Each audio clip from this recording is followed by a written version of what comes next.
ঢাকা ৮ আসনের ট্রাক মার্কা এবারে সংসদ নির্বাচনে অংশগ্রহণ করছি এবং গণ অধিকার পরিষদ থেকে দাঁড়িয়েছি নির্বাচনে। জনগণের অধিকার নিশ্চিত করাই হচ্ছে আমার নির্বাচনে অংশগ্রহণ করার প্রধান লক্ষ্য। আমার নিয়ম অনুযায়ী আপনারা দেখেছেন যে আমাদেরকে যে ইলেকশন কমিশন নিয়ম দিয়েছিল সেই নিয়মকে ফলো করে আমি 22 তারিখ থেকে আমার নির্বাচন প্রচারণায় মাঠে নামবো এবং কোনো জায়গায় কোনো বর্জ্য কাগজ নষ্ট করে আমার পোস্টার আপনারা দেখবেন না। যদি কাউকে দেখেন এরকম কাজ করতে, প্রতিরোধ করবেন, কারণ মেঘনা আলম শুরু থেকেই সমাজের জন্য, পরিবেশের জন্য কাজ করে এবং যে প্রতিনিধিরা এই মাত্র যে কয়েক মাসের প্রচারণীর সময় তখনই নিয়ম ভঙ্গ করে, তারা প্রকৃতপক্ষে আসলে 5 বছর ক্ষমতায় গেলে কি করবে আপনারা বুঝতে পারছেন। আমার প্রধান অঙ্গীকার নিয়ম এবং আইনের প্রতি শ্রদ্ধা, এবং আমাদের সমাজে মানুষ যে আইনের সহায়তা পায় না কিংবা নিরপেক্ষভাবে আসলে আইন বিচার পায় না, সেই সব মানুষদের জন্যই আমি নির্বাচনে দাঁড়িয়েছি।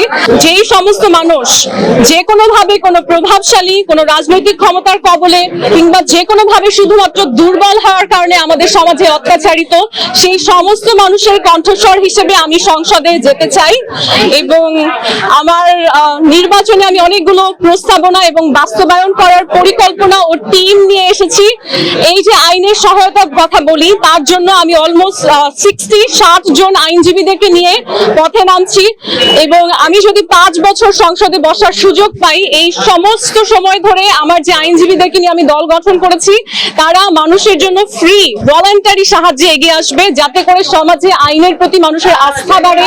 সেই আইনকে মানুষের জন্য উন্মুক্ত করে দেওয়া, সহজলভ্য করে দেওয়া, সহজে তার প্রতিকার পাওয়ার যে পদ্ধতি তার সাথে পরিচয় করিয়ে দেওয়া, এই কাজগুলো নিয়ে মেঘনা আলম মাঠে কাজ করবে। শুধুমাত্র নির্বাচনে কোনো প্রতিশ্রুতি নিয়ে আমি আসিনি, আমার কোনো প্রতিশ্রুতি নেই, আমি শুধুমাত্র বাস্তবায়নে বিশ্বাসী এবং এই নির্বাচনী প্রচারণা হতে শুরু করে যতদিন পর্যন্ত আল্লাহ যদি চায় আমাকে সংসদে রাখা হয়, সব সময় আপনারা ভিজিবল চেঞ্জ দেখতে পাবেন। অন্য সব নেতা নেত্রীরা আপনাদেরকে বলে যে আমি এই কাজ করব, মেঘনা আলম আপনাকে দেখাবে আমি এই কাজ করেছি ইনশাআল্লাহ। যাত্রা শুরু করেছে স্বাধীনতার পক্ষে, মুক্তিযুদ্ধের পক্ষে, শহীদদের প্রতি সম্মান জানিয়ে তার যাত্রা শুরু করেছে, সংস্কারের পক্ষে। এবং আমি বিশ্বাস করি এক সময় আমরা মুক্তিযুদ্ধ করেছিলাম বিদেশি শক্তির কবল থেকে নিজেদেরকে মুক্ত করার জন্য, আবার আমরা গণ অভ্যুত্থান করেছি স্বৈরাচারী নীতি এবং পরাশক্তির যে পরোক্ষ আক্রমণ তা থেকে আমাদেরকে মুক্ত করার জন্য। আমার ইতিহাসের প্রতিটি অংশ সাথে নিয়ে আমি আগাবো।